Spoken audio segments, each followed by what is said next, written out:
Namaste.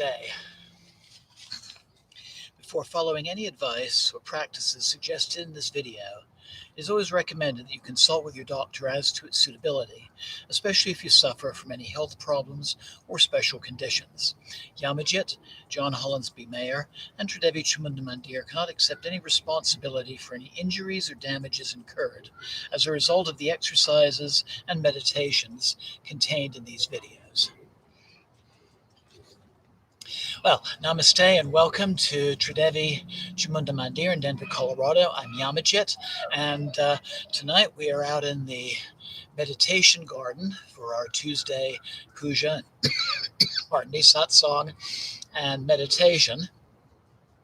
And we'll be continuing in our series for the Kriya Yoga Upanishad.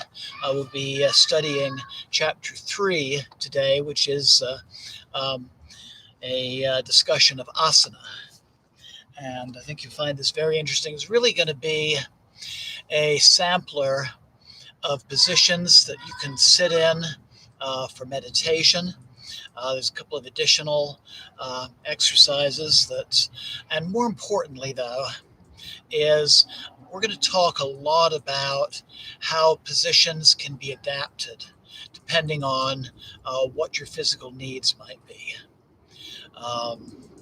Not everybody has a yoga journal body, for example. So I think you'll find this really interesting this evening. So we're just going to go ahead. Oh, quick announcement. This coming Friday, 7 o'clock, either on YouTube or live here at our temple, 1260 South Xavier Street, Denver, Colorado. Be the 10th installment of our Kali Nitya Goddess Puja and Satsang series, and we'll be honoring the goddess Nila, the dark goddess. And then following Friday, we'll be starting a new month, and we'll be doing a Kriya Yoga practice and puja.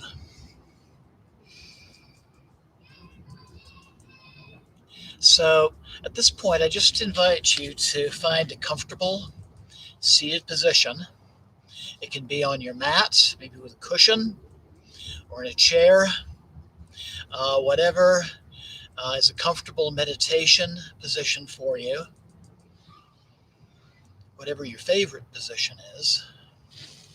Mine happens to be half lotus most of the time. But I invite you to close your eyes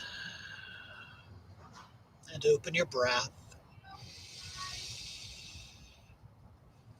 just ensuring that your hands are in a comfortable place, that you're feeling comfortable physically, and quite importantly, that your back is straight so that your breathing can really be full.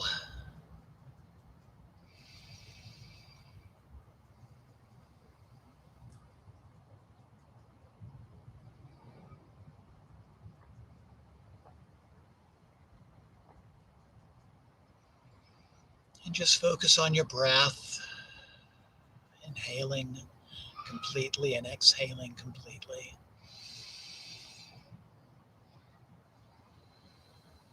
Bringing air even down to those deepest areas of the lungs that are sometimes cut off from a fresh supply when we're seated in something like a desk chair.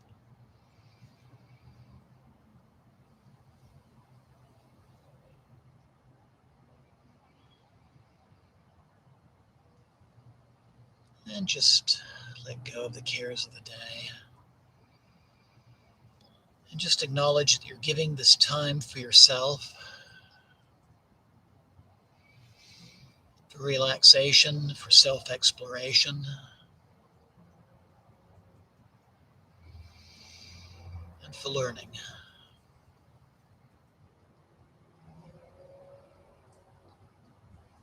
And before we do our opening puja, I once again want to remember our viewer, Achala, whose mother is in the hospital in British Columbia. some of the energies of our practice go toward her healing. And so I invite you now to bring the palms of your hands together at your heart center.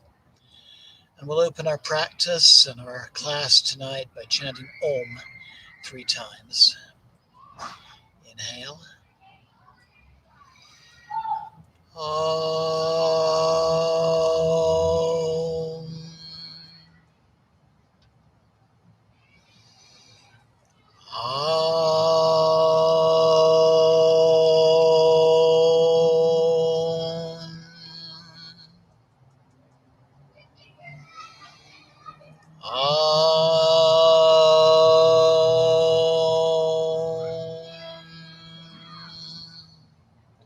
Inhale and exhale. Slowly open your eyes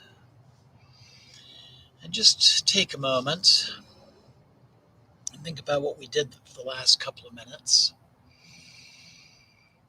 and how your favorite position is working for you. Is it comfortable? Can you breathe fully? Is the back straight? Or maybe is it time to try something else? I'm going to move a little bug here along my fellow life form. Let's find somewhere more permanent than I.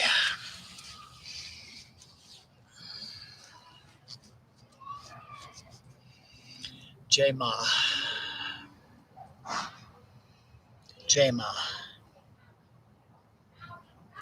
Jai Ma.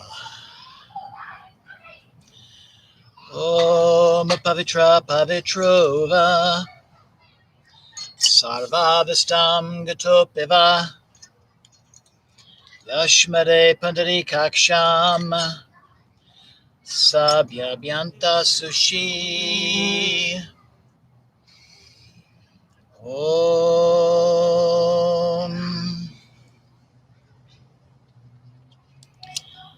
Lam Vam Ram Yam Ham Om Lam Vam Ram Yam Ham Om Lam Vam Ram Yam Ham Om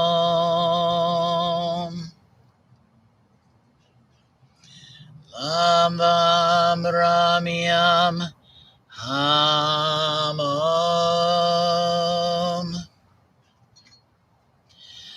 Lam Vam Ram Yam Ham Om Lam Vam Ram Yam Ham Om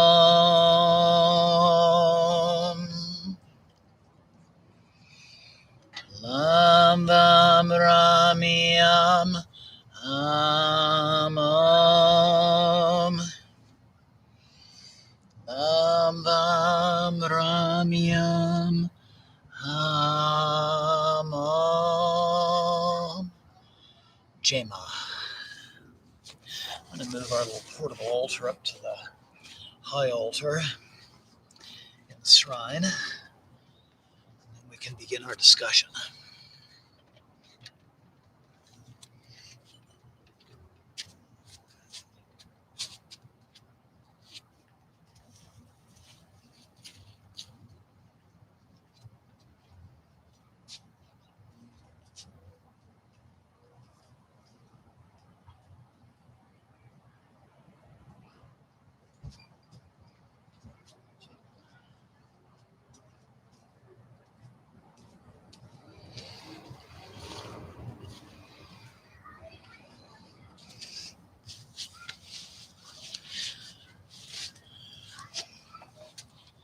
So, Kriya Yoga Upanishad, Chapter 3, Asanas, or the 9 postures. Now, before we begin, just kind of a quick addendum to this is when one reads Patanjali's Yoga Sutras, the section on asana is really just centered on the position for meditation. So, something I really emphasize in my pujas and meditations is finding that comfortable seated position.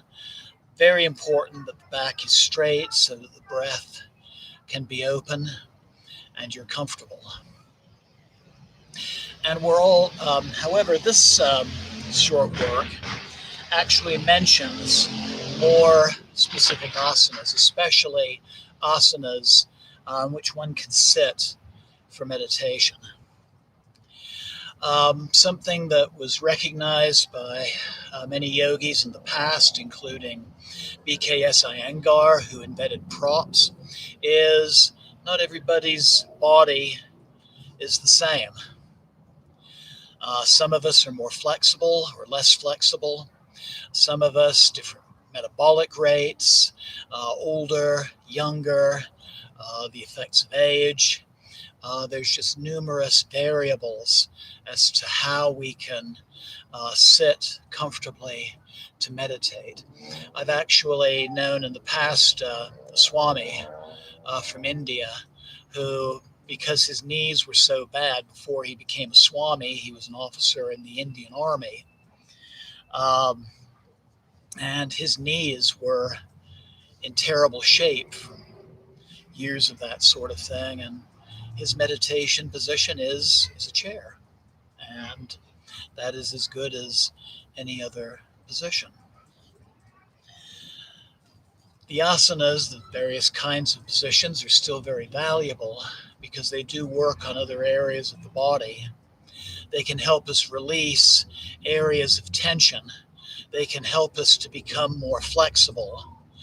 And those things in themselves will allow us to then sit in meditation and really get the most out of the experience.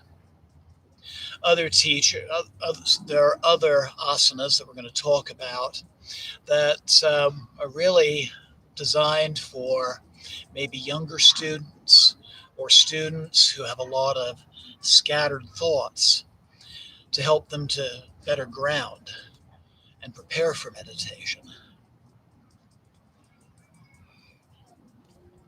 But again, if you come out of this class with nothing else, it's the idea that you can find something that will work for you.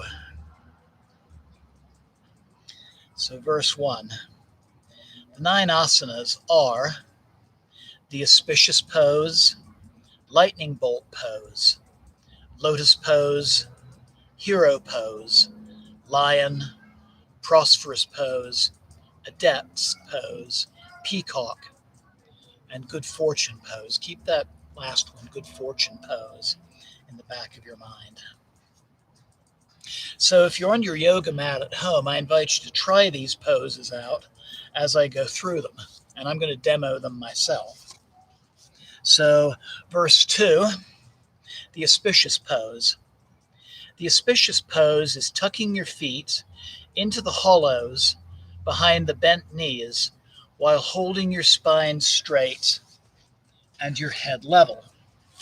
So in auspicious pose, they're talking about really a very tight lotus pose where the toes are fitting where the legs bend and keeping the back straight. If you're trying this, see how comfortable this is for you. If it's not very comfortable, again, there's other alternatives. I prefer something a little more loose myself. I have a bicyclist's legs, and sometimes large muscles kind of get in the way of some of these positions. And this next one, I'm really going to emphasize doing the adaptation for, because I myself have rather bad knees. In fact, I took up recumbent bike riding 4 years ago for that reason. And this next pose I cannot do unless it's adapted. So this is lightning bolt pose, also called Vajrasana. Some people call it hero's pose. The lightning bolt pose is when you sit directly on top of both of your ankles.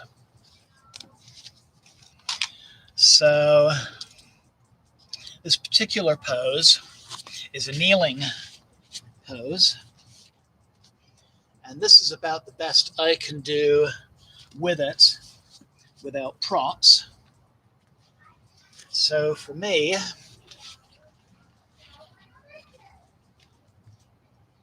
I need a folded blanket, actually a rolled blanket, under my ankles,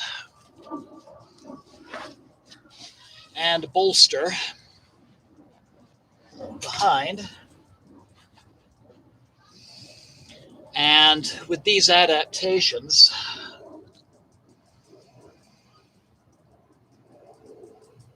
this is actually a very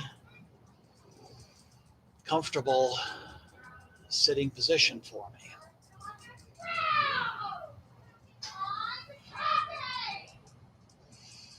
Neighbors are playing.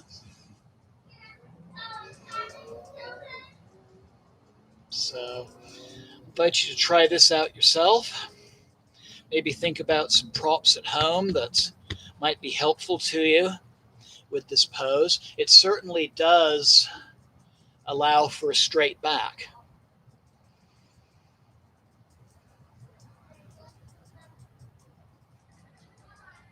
So the process of breathing is very free. You can roll the shoulders back to expand the chest. Bringing in even a little more air into the lungs. Now I'm actually going to jump ahead while I'm in this position to verse 6, the lion pose. Or actually, lion is more of a mudra. So for lion pose, this is verse 7. The lion pose is when you sit in lightning bolt posture with hands on knees, palms down, fingers stretched out, extending the tongue out and downward as far as possible with eyes and mouth wide open. So I invite you to try this. And you can do lion pose in a cross-legged position too, or seated in a chair. You don't necessarily have to be in lightning bolt to do this one. So 1, 2, 3. Just show you what I look like. 1, 2, 3. And we tend to hold a lot of tension in our facial area, in our jaw area, especially during a stressful day. And so poses like lion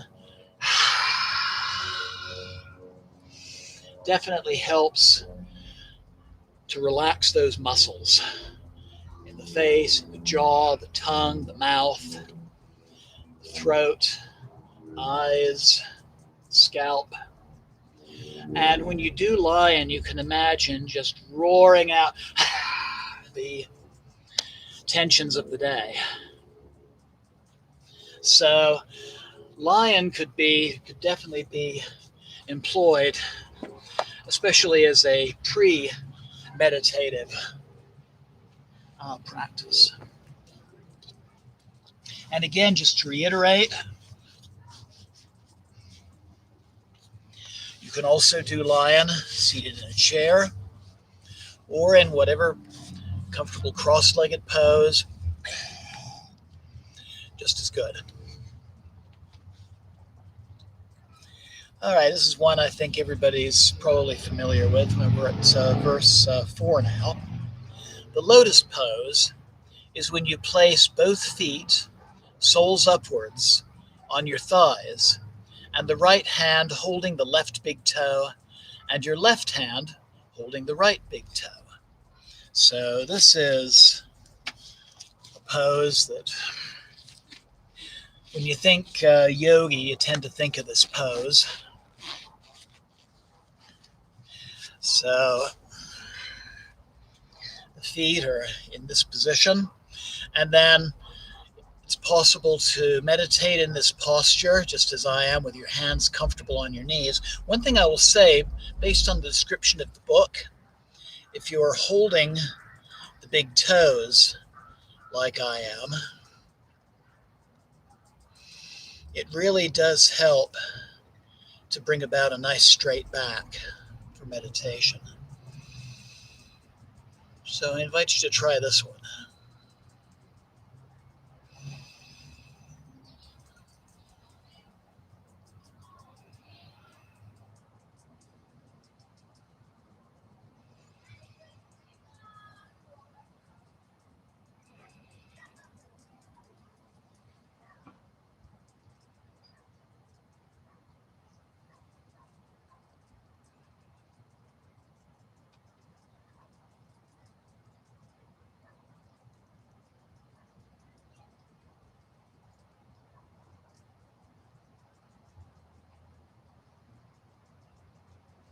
And take an inhale and an exhale, and you can release.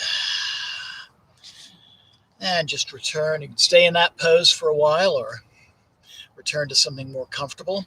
That's something I should share from my yoga teacher training class, is ideally when you're sitting, your knees should be with the earth. Now, some people, when they sit cross-legged, the only way they can sit is with the knees up.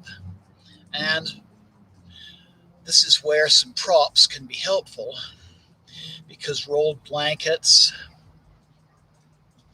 or cushions can be placed under the knees in this situation.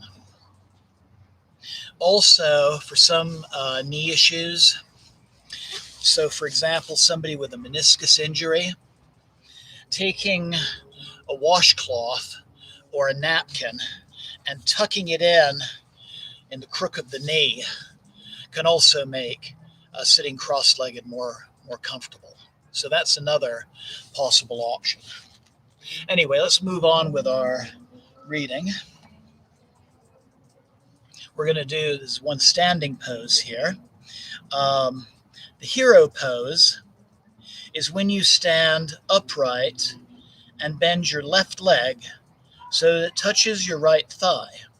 In modern times, it is also referred to as Vrikshasana or tree pose.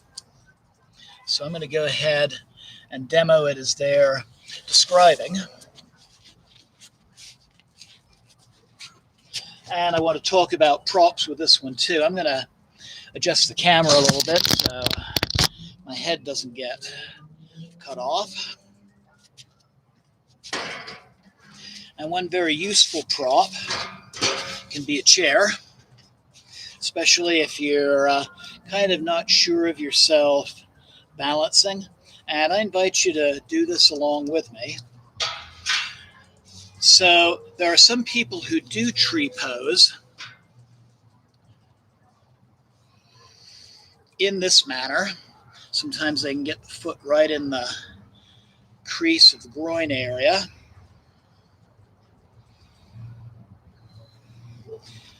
That's not absolutely necessary, though. Again, listen to your body and what really works for you.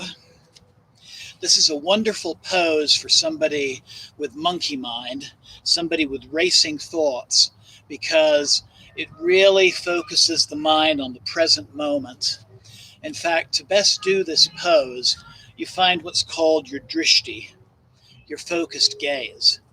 You just look upon the opposite wall or somewhere in the distance and just find a fixed point that you can fix your eyes on.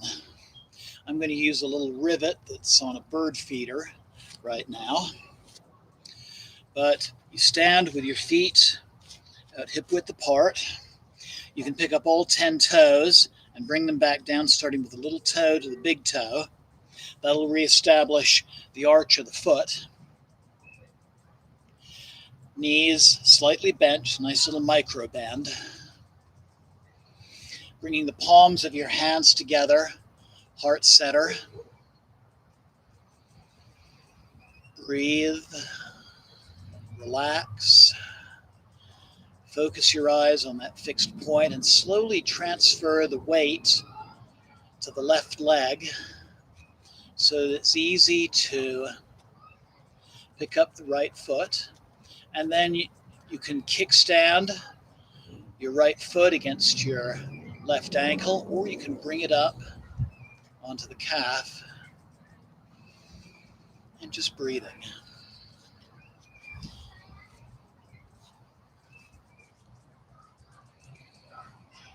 And it's always interesting to talk about it and do it at the same time. It's definitely better as a silent practice. And you could even bring your arms overhead, grow your tree, and come out of the pose. And then if you have issues with balance, there's nothing wrong with having a chair to the side to help with your balance. And you can do tree in this fashion. So let's do the other side. So again, pull shoulders back, palms forward, feet about hip width apart. Reestablish the arch. Look at that fixed point. Keep micro bends in the knees. Transfer the weight. And then bring the palms of your hands together. And just find a place that's comfortable for that left foot.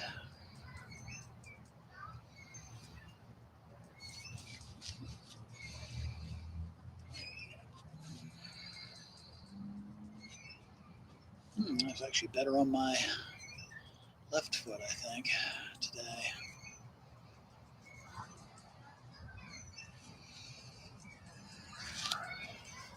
So again, this is a good one a good pre-meditative pose. Calm down the racing thoughts and prepare for meditation.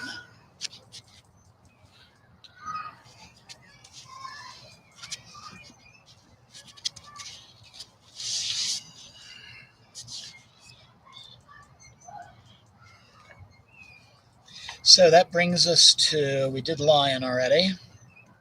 So this brings us to verse 8, prosperous pose.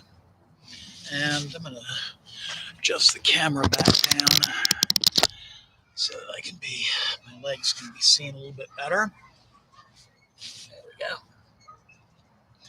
So prosperous pose is when you bend your legs without crossing them, placing your heels against the perineum with hands holding the feet in place. Sometimes this is called cobbler's pose.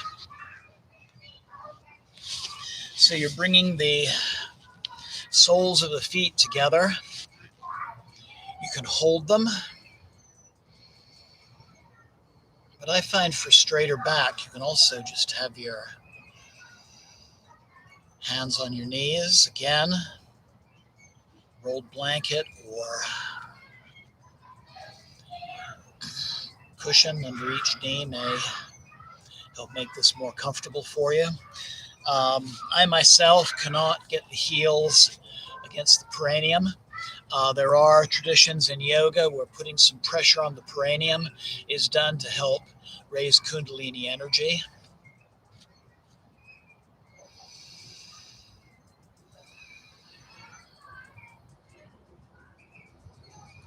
But I find this one very comfortable myself. Nice hip opener.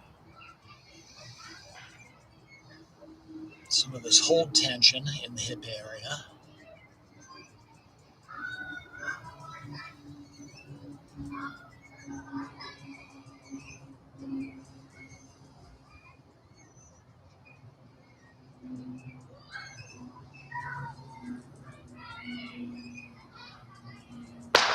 So hopefully you're trying this and seeing if it works for you.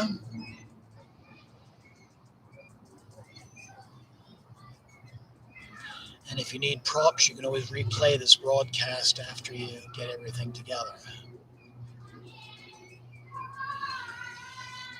And then for anybody wanting a little bit more of a stretch in the hip area, you can always go into Baddha Konasana or butterfly.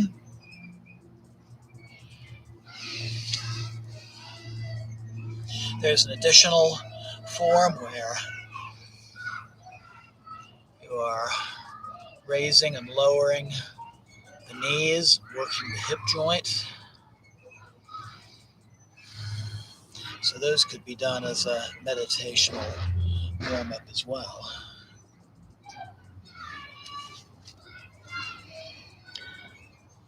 So, Adept's Pose. The Adept's Pose is when you modify the above pose so as to cross them against the perineum. So this is actually a form of half lotus. And again, there's some pressure being put against the perineum to facilitate the raising of Kundalini. If you've ever seen an old Celtic artifact called the Gundestrup bowl, there's a horned, an antlered figure who's actually taking this position. It's actually believed to be an image of Pasupati, Shiva as lord of the animals. On the same artifact, there's actually an image of Lakshmi and two elephants. But in this pose, bringing the heel to the area of the perineum, my lower leg is actually kind of long to do that. But it's essentially, again, half lotus pose, and if you can do it, that's wonderful, but regular half lotus will work, and you can still work with Kundalini energy. We do this all the time here in our Kriya yoga classes. Now, the next to the last pose, this is one of the most gymnastic poses, and I've only known some of the strongest of yogis that can do it. It's called peacock pose, and it's an arm balance. And you're balancing on both arms. Hands are facing behind. Your body is straight. Your feet are not touching the ground. So peacock pose, this is verse 10. Peacock pose is when you place your hands flat on the ground, elbows bent at the navel, and body lying on the forearms. Now with the head held straight and the body stretched out like a stick, raise the body horizontally and hold. So this is another one, kind of like lightning bolt. I'm going to show you a couple of adapted forms, and I'm going to show you a couple of alternatives. This is a great exercise, even in the adapted forms, if you want to strengthen the core. You want to tighten the abs and work the abs, for example. And again, I can see this as another kind of like tree pose, as a preparatory pose to help focus concentration before actual meditation. So, right, I'll show you two variations. So, first one, you're starting out in tabletop, turning the hands so the fingers are facing behind, and then tuck your toes under, and then just straighten the knees. So it's like you're in a push-up position with your fingers facing behind, breathing. And you can definitely feel the abs being worked here. And here's another variation. Again, you can use a bolster or some yoga blocks on which to place your feet. So feet on something, preferably something soft. Your hands in position. Straighten the legs. In this case, you can point the toes.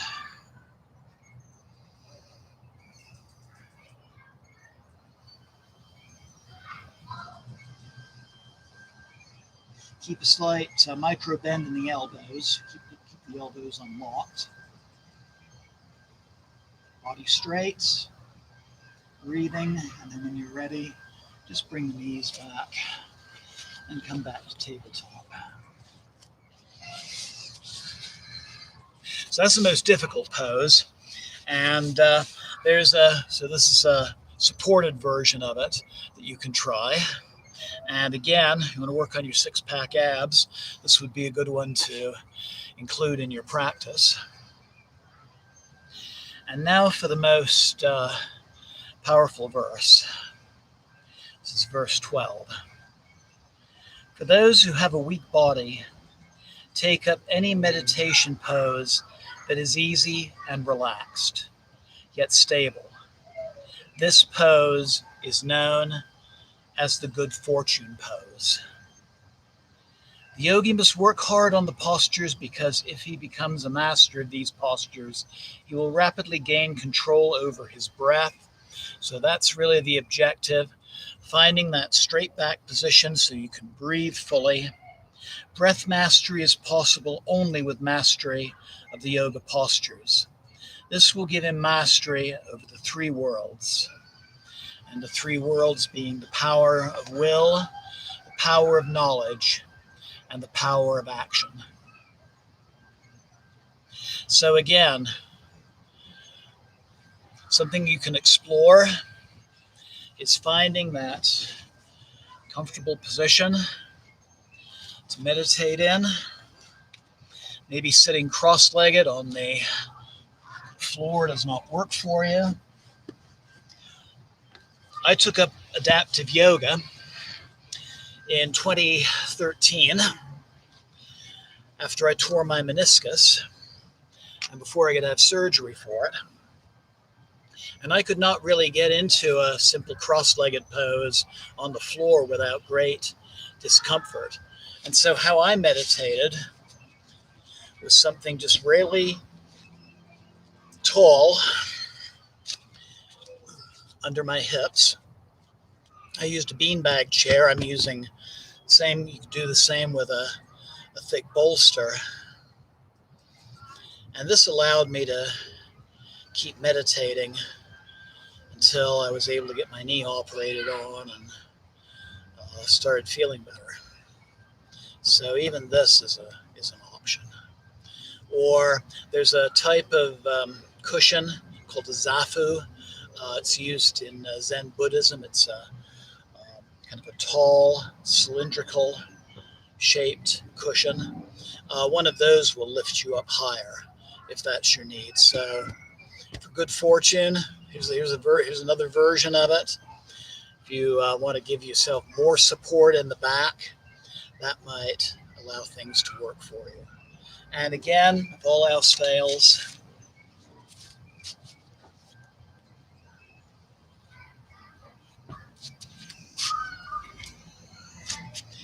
there is always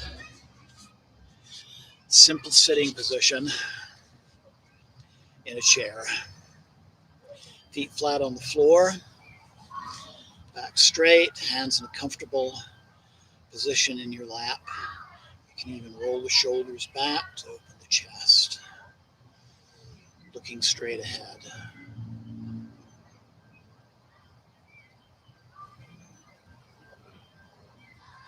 So no matter who you are, there's a form of yoga for you.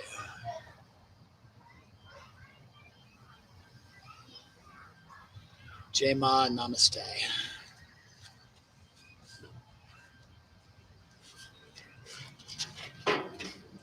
So I'm going to invite you for our meditation.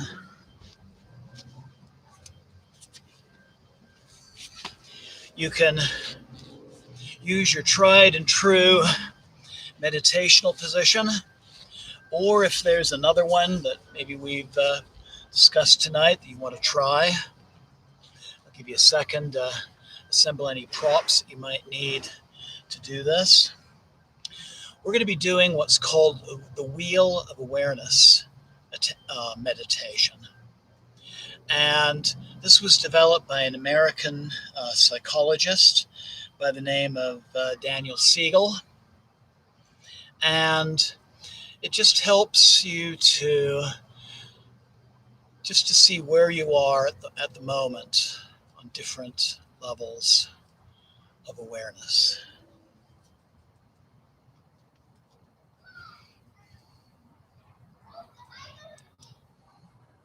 So I invite you to get everything together.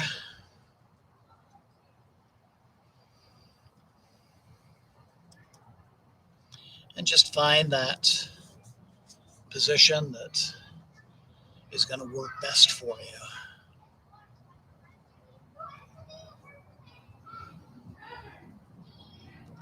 It can be a simple cross-legged position, half lotus, full lotus, cobbler's pose, sitting in a chair, sitting on a bolster or taller cushion. And you can even lie on your back in Shavasana as well. That's a viable option.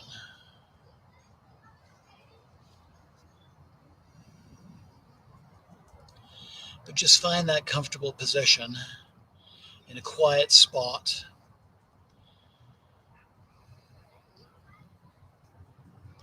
Position yourself to feel comfortable. So again, this could be cross-legged. You could be lying on the floor, sitting in a chair, cushion, maybe a beanbag chair like I did when I injured my knee. But either way, ensure that your spine is straight and long and your shoulders drop and are loose. Just try to relax. Resting your hands in a comfortable position, which might be resting in your lap.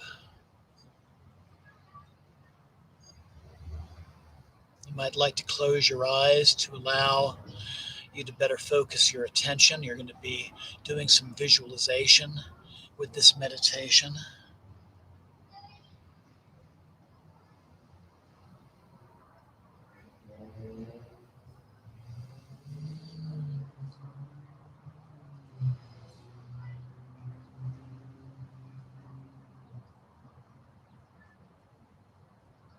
But now take time to focus on your breathing. You don't necessarily need to make any changes as to how you breathe. Just breathe normally. But this time, focus and notice your breath. Just be aware of how you inhale, how you exhale.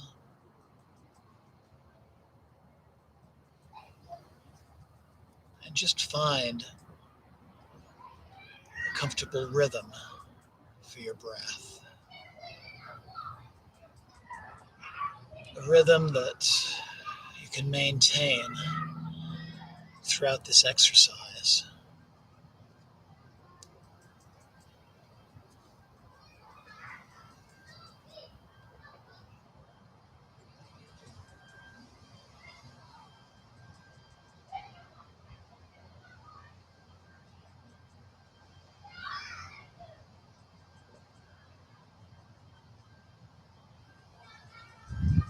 So I invite you now to visualize the wheel of awareness.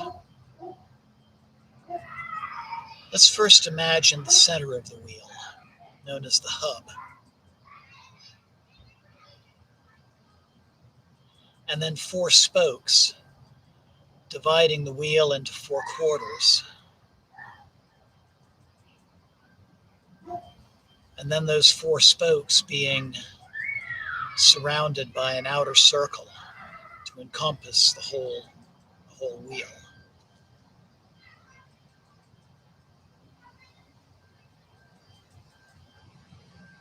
So as we go through this meditation, you're going to focus on a different part of the wheel.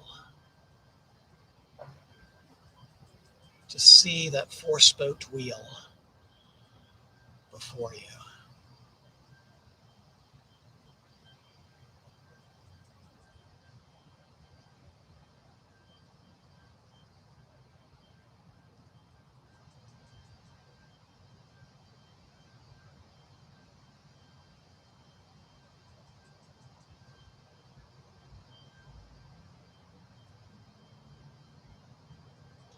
So I invite you to visualize the top right-hand section of the wheel. And this is where your five senses come in. So I invite you to focus on what you can hear, what you can smell, what you can taste and touch, including the sensation of your body sitting where it is, perhaps your hands feeling where they're resting. And you can gently open your eyes for a moment and just see those things that are before you. Just be aware of all those things that you're perceiving with your five senses. You could also try to be aware of the temperature of the surrounding air.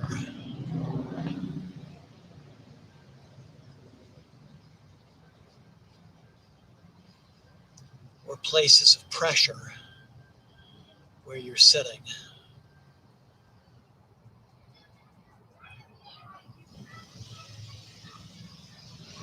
Just keep yourself in your breathing zone and just be aware of what your five senses are perceiving.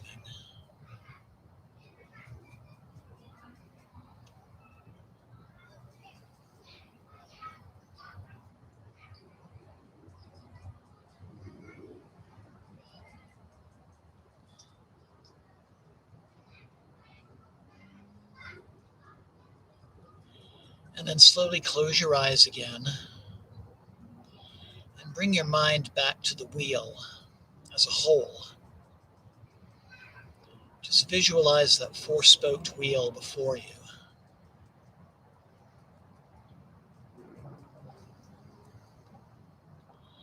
And now focus on the section that's on the top left of the wheel. This is the second section of the wheel, where you will explore your sixth sense.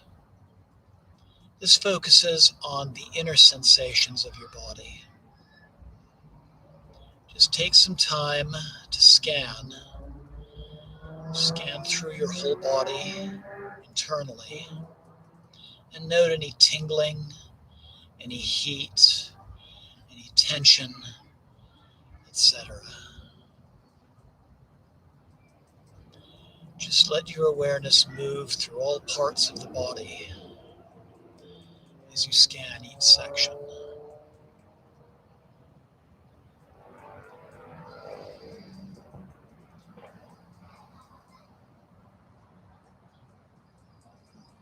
In areas of tension, you may choose to consciously relax those areas.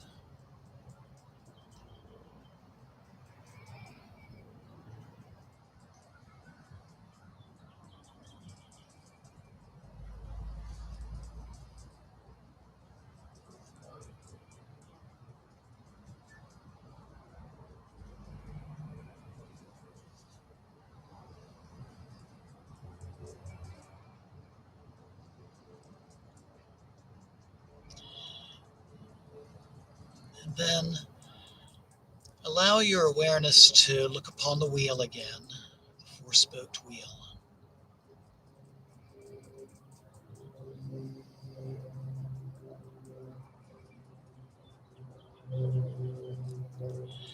And move on now to the third section, which is at the bottom left. This is where we focus on emotions and thoughts memories, hopes, beliefs, our dreams, and our attitudes. Just tune into those things. What thoughts are passing through your mind? What feelings are you connecting with? Do those feelings come all at once? Or is it a more gradual process? Do they come and go? Just allow yourself a moment to process the information that you're gathering.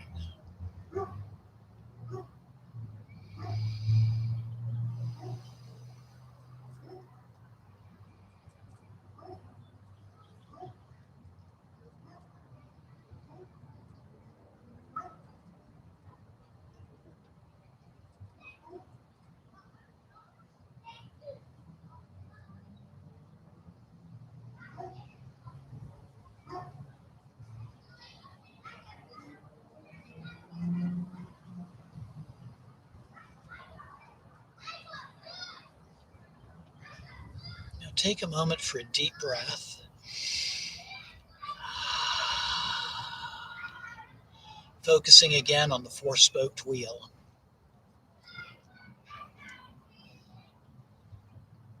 And bring your attention to the center of the wheel, the hub of the wheel. This is where your awareness stems from. This is all about you. The place where you process everything that you have already noticed so far. This is the part of you that is observing,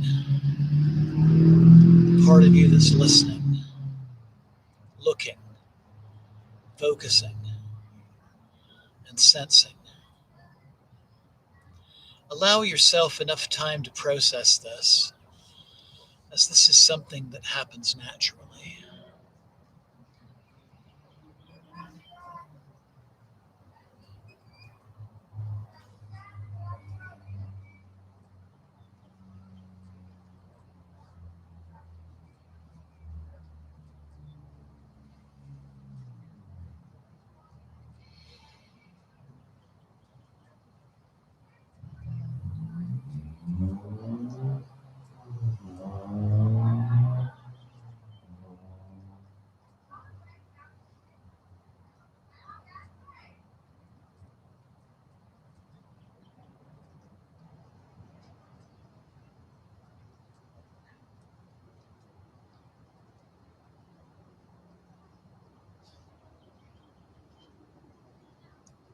And take another deep, clearing breath.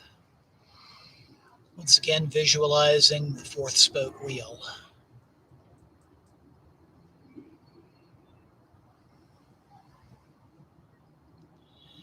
And now let's go to the fourth section of your wheel, the bottom right. This is where you connect to the outside world. First, notice the sense of connection to the people who are physically closest to you right now.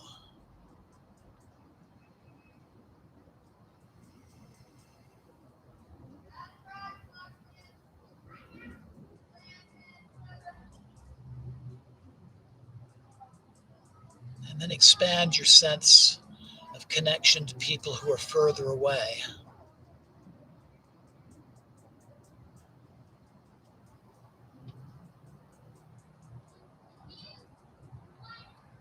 Just tap into your sense of connection to your loved ones,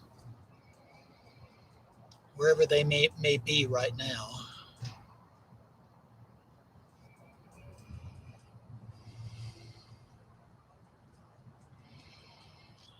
And then widen your sense of connection, step by step, to include those that live in your neighborhood,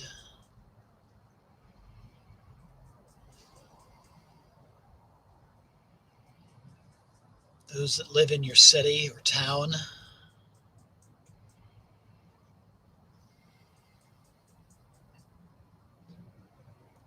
in your country,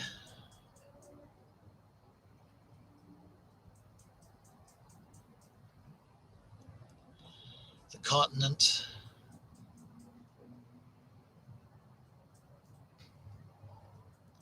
the hemisphere, and across the world.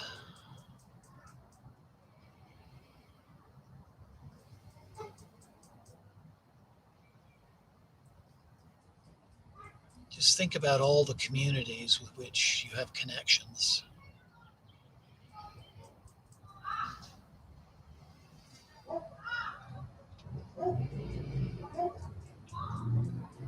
And finally, widen your connection to all living things on this earth.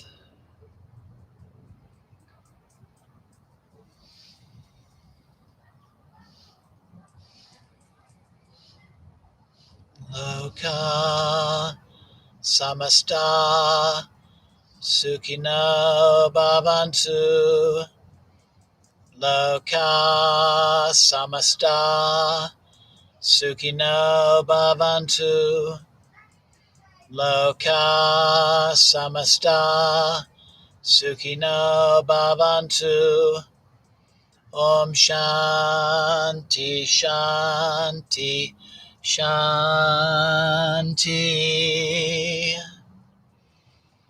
Happiness to all living creatures. Peace, peace, peace.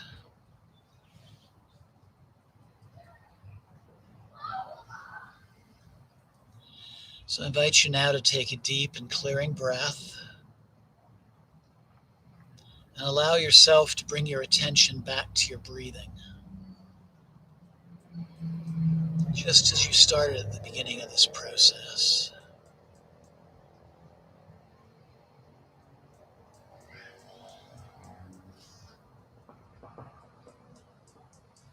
You might like to take a few deep, slow breaths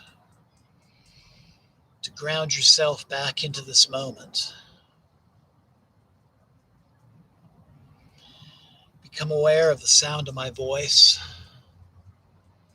the sensations of your body sitting or lying where you are.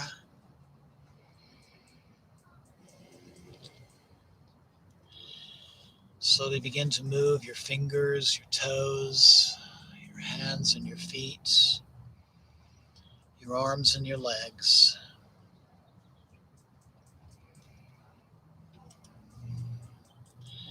And slowly bring the palms of your hands to heart center and slowly open your eyes. Giving gratitude to yourself for taking part in this practice.